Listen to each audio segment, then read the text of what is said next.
Meta's being sketchy again. According to Ground News, a California jury found Meta was illegally obtaining information from the menstrual app Flow for themselves. Why would they want for menstrual health information? So I looked into what the Flow app is.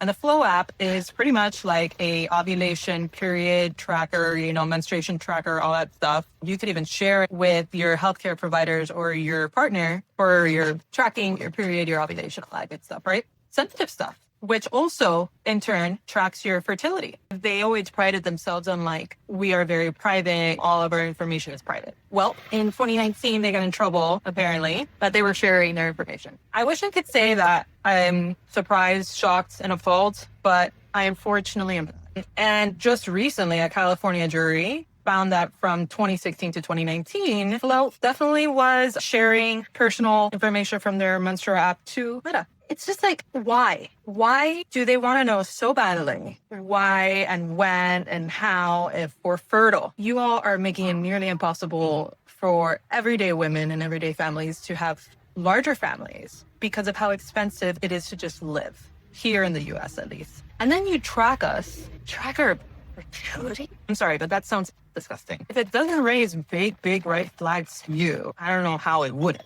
Sounds like Handmaid's Tale type of stuff, right?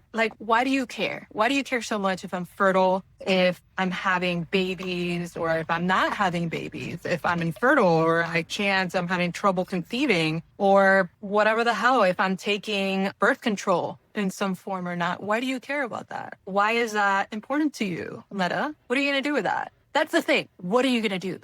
And why do you want it so bad? It's becoming every day more and more clear that we are living in a Black Mirror episode in this world. Because I wish I could say that it's just here in the US, but I have a feeling that fuck shit like this is happening in many other places other than the US. But we at least are able to talk about it. I hope that we could stay being able to talk about it. With how creepy stuff is going, I don't know. But it sure freaks me out, man. Sure freaks me out.